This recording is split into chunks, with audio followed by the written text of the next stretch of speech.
Hay muchos tratamientos que mejoran la estética de tus dientes y dentro de estos tratamientos existen los blanqueamientos y también algo que puede anteceder a un blanqueamiento dental como son la microabrasión o que puede también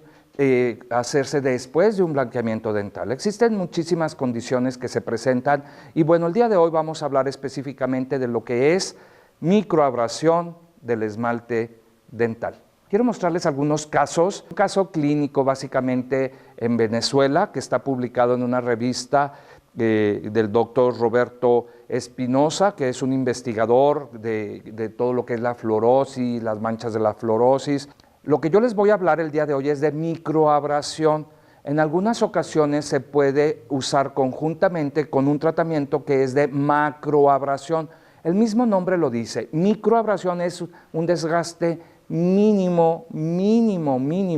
y cuando es macroabrasión se hace con elementos giratorios o que oscilan y que van limpiando al mismo tiempo, pero el desgaste es un poquito mayor. Son unas micras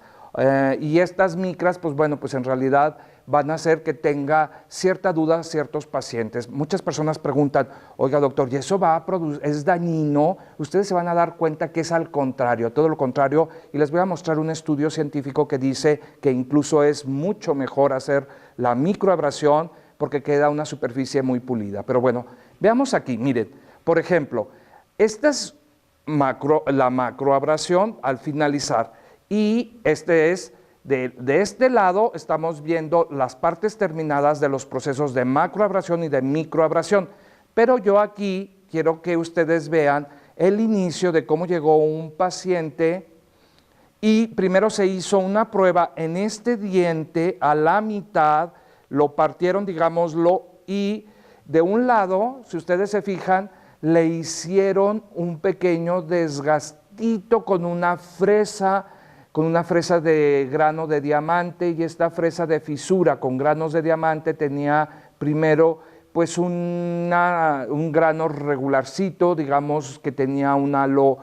o un disquito indicativo color rojo, y después para eliminar todo esto y dejarlo en una superficie más suave se hizo con una de color amarillo para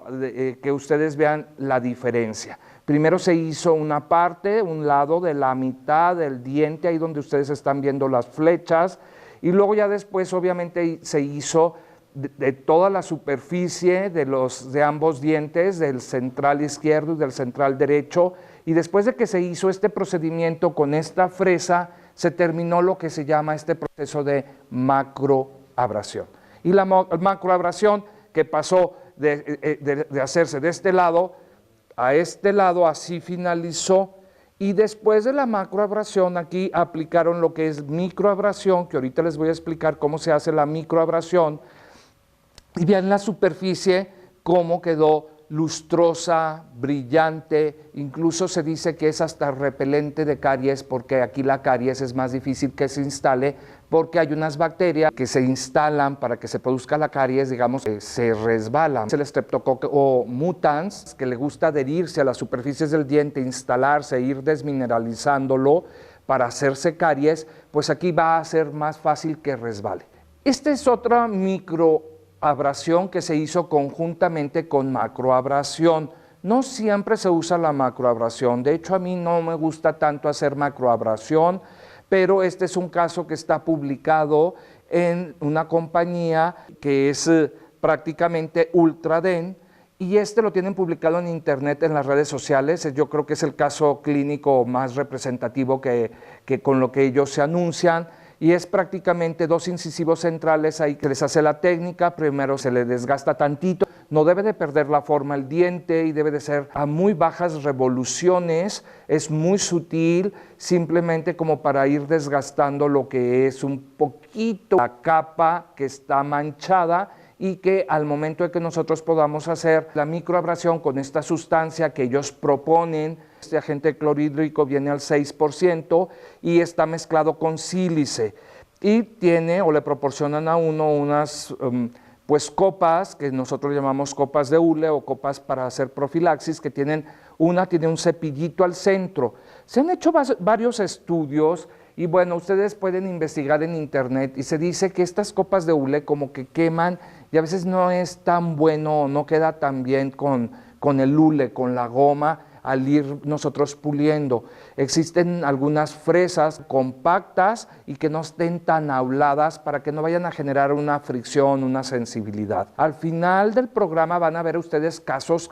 clínicos, pero quiero que ustedes vean en el transcurso del programa cuando se aplican, el paso a paso, el por qué. A partir de 1984 se hizo muy representativo la microabrasión y llegó al campo de la odontología para quedarse. Primero se hicieron muchos estudios, o sea, no quiere decir que fue a partir de 1984 que ¡pum!, surgió la microabrasión, pero el concepto de microabrasión desde el punto de vista profesional sí fue a partir de estos estudios que se realizaron y obviamente se empleaba en una solución de ácido clorhídrico, que el ácido clorhídrico es una solución que quema. Se han utilizado ácido sulfúrico, ácido clorhídrico, ácido cítrico, una gran cantidad de ácidos para poder desmanchar los dientes. Y se ha descubierto que el ácido clorhídrico al 18% pues es bastante eficiente. Existen muchas casas comerciales que lo han mezclado el ácido clorhídrico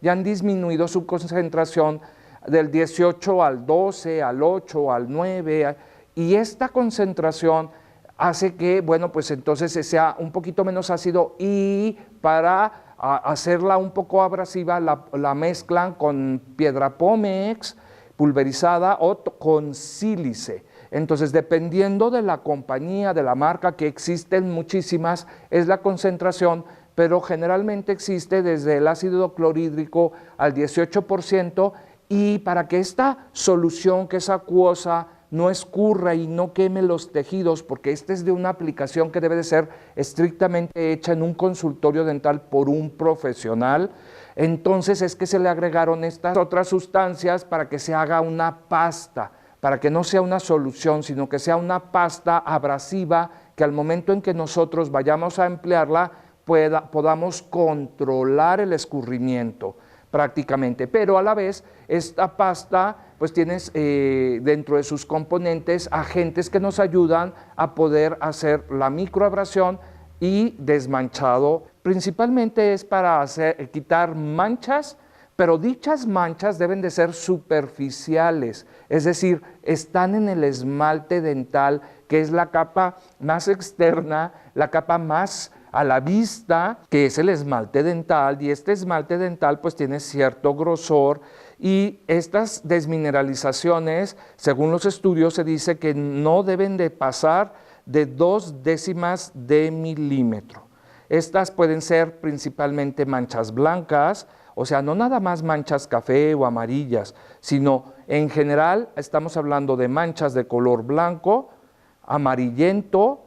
marrones y principalmente fluorosis. Entonces vemos que hay manchas como la caries, que es inactiva, que es una caries incipiente, que es una caries no cavitada, que es una caries que se presenta no como negra, color negro, sino son manchas blancas. Y nosotros aquí hemos grabado muchísimos programas con respecto a anomalías del color o del desarrollo de los dientes. Hemos hablado de hipocalcificaciones, hemos hablado de manchas de fluorosis, hemos hablado de amelogénesis imperfecta, hemos hablado de muchísimos temas y todos estos los tengo en mi canal de YouTube, Clínica de Ortodoncia Avanzada. Los pueden buscar, son una fuente de información muy importante si ustedes quieren profundizar en el tema con respecto a las manchas, el origen, el porqué, las características, cómo distinguir unas manchas de fluorosis, de una amelogénesis, de una dentinogénesis, pero prácticamente se utiliza para lo que son manchas por fluorosis, incluso manchas, cierto tipo de manchas de amelogénesis imperfecta. ¿Por qué? Porque debemos recordar que la amelogénesis presenta diferentes tipos y los diferentes tipos, según la penetración o la afectación que tiene lo que es la amelogénesis imperfecta, que prácticamente se refiere a manchas que están en el esmalte dental. Eso es lo que es la amelogénesis imperfecta. Existe y es un referente, un libro que está pues prácticamente publicado por lo que son varias personalidades en el campo de la odontología orgullosamente mexicanos, que son el doctor Roberto Espinosa,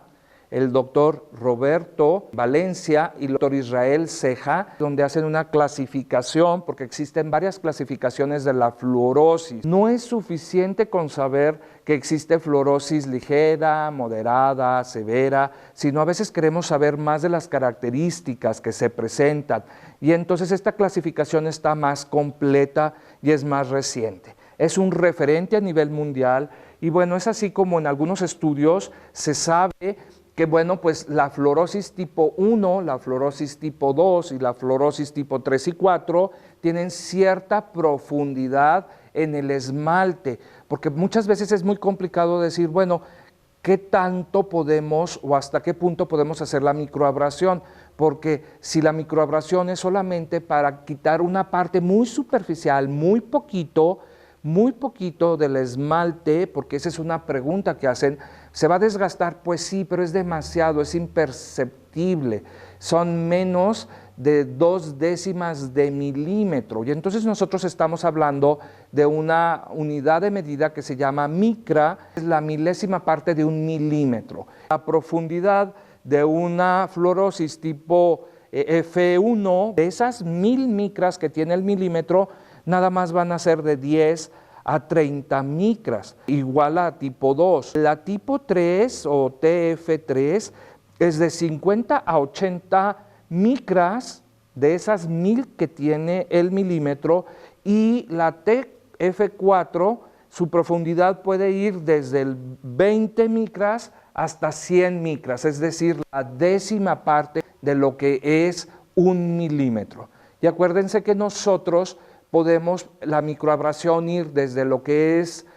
una décima parte hasta lo que es una vigésima o 0,2 o 2 décimas de milímetro para hacer microabrasión. Es decir, generalmente aplica para lo que son la mitad de las fluorosis o las fluorosis que son, pues digamos, las ligeras y moderadas. Las contraindicaciones es cuando la mancha pues ya está más profunda. Obviamente nos tenemos que centrar en las capas superficiales del esmalte, no en las capas profundas. Existen manchas como la tetraciclina y se dice que prácticamente la microabrasión no aplica. Además, por eso las manchas de tetraciclina no son ni marrones ni amarillas, generalmente son como violetas, como de otro color, que no son precisamente amarillas o del tono marrón. La dentinogénesis imperfecta, porque es lógico, la dentinogénesis se refiere a una dentina que está alterada por una proteína como el colágeno que tiene sus alteraciones, y nosotros precisamente aquí tenemos 2 programas que le dedicamos a dentinogénesis imperfecta, una que está asociada a lo que es la osteogénesis imperfecta, que son niños con huesos de cristal, que también tienen sus huesos defectuosos, y una invitada aquí me hizo favor de presentar casos clínicos de niños que presentan deformaciones en sus huesos, fracturas recurrentes, pero al momento de que se les revisó la boca también tenían malformación de la dentina. Entonces es una anomalía del desarrollo dental. En ciertas hipoplasias del esmalte, y también obviamente y por razones más que evidentes, no se puede hacer en dientes que tienen tratamientos de endodoncia, es decir, dientes desvitalizados, porque la mancha es interna, viene desde adentro. Entonces nosotros tenemos que tratar la parte superficial del esmalte, y las endodoncias pues prácticamente es pues la eliminación del tejido pulpar, y esto es o representa pues el tejido más profundo que está prácticamente en el centro del diente. Nosotros tenemos que trabajar con esto, y a veces estamos limitados porque también el esmalte o la capa de esmalte en los dientes inferiores, incisivos centrales y laterales inferiores, pues a veces es muy delgadita y tenemos que tener cierto control. Aunque por lo general los dientes que se ven más y que están más manchados son los dientes superiores. Estoy invitándolos aquí a través de esta imagen para que vean nuestros videos que están en YouTube, donde hablamos precisamente del tema que les comenté. dentinogénesis, pero también tenemos de desmineralización, de hipomineralización incisivo-molar o molar incisiva. Tenemos muchísimos videos donde también hablamos de manchas blancas, de fluorosis, de si el origen de la fluorosis pudiera llegar a ser genético. Entonces, todo este tipo de videos son informaciones para que ustedes profundicen, además de que están muy interesantes. ¿Cómo se hace la microabrasión? Primero, este es un paciente, el paciente se detectó que tenía ciertas manchitas, no son unas manchas muy severas, son unas manchas moderadas, entonces pues se le coloca el retractor, que puede ser un retractor de plástico, o hay quien aísla con un dique de hule o dique de goma, como ustedes le quieran llamar. Después se le debe de colocar un protector gingival, que es un plástico que contornea, ustedes lo pueden ver aquí, es como color blanquecino, por eso la encía no se ve tan, bueno, aquí, toda esta parte de aquí, arriba en la encía, bueno, pues está protegido, de hecho tiene ahí algo de solución. La solución que yo empleé ahí obviamente fue la que les mencioné, que es la más común, que es el opalustre, y este opalustre que es como color moradito, pues obviamente al irlo limpiando, ahí escurrió un poco a lo que es esta barrera protectora gingival para que no queme el tejido, ¿verdad? Entonces se hace diente por diente con mucho cuidado. Después de que se aisló de esta manera, pues yo coloco un aspirador de saliva, coloco algodones abajo y por detrás de los dientes para que no escurra o lo que escurra caiga directo en los algodones o alguna servilleta. Se le aplica la pasta de microabrasión y dependiendo de las instrucciones se hace con giros de menos de 500 revoluciones por minuto. Se le va a friccionar con una copa de profilaxis o se puede hacer con algunas que son como de resina acrílica, que se supone que son mejores y esto ayudan a eliminar lo que son las decoloraciones y dejan más parejito, porque recordemos que el ácido clorhídrico, pues en realidad si lo dejamos en solución, pues al ser solución no deja parejo, o sea, tenemos que estar, digamos, girándolo por todo el contorno, por toda la superficie de la parte frontal y así ir eliminando las manchas. Obviamente tenemos que estar aspirando para que esto no se vaya a ir hacia atrás y luego después de que limpiamos, que yo lo que hago antes de aspirar, lo que hago es con alguna gasa, pues voy como limpiando suavemente, retirando la solución, retirando esta pasta y después de que la retiro, entonces sí ya le pongo agua para que de esta manera tiro los algodones y le pongo agua para poder como refrescar ahí. El resultado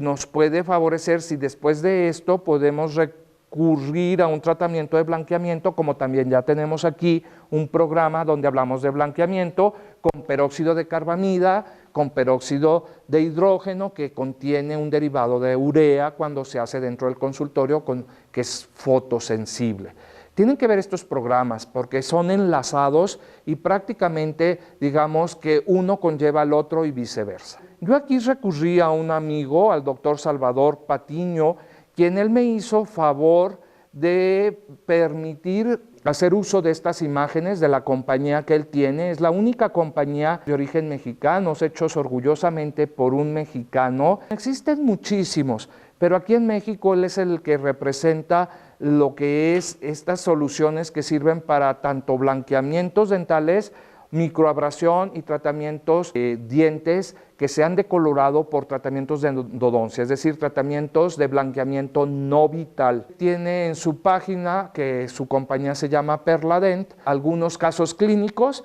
y con el permiso de él los vamos a mostrar. Este es un paciente al cual se le aplicó obviamente la solución de ácido clorhídrico en pasta y entonces lo va colocando y este es el antes y el después. Aquí podemos ver un caso más severo, lo cual me gustó mucho. Vemos un caso más concentrado donde vemos la mancha de fluorosis. Este es también otro casito. Vean ustedes que es el mismo paciente, un antes, un después. Espero que les haya gustado y los invito a que se suscriban a mi canal Clínica de Ortodoncia Avanzada. Nos vemos la próxima semana.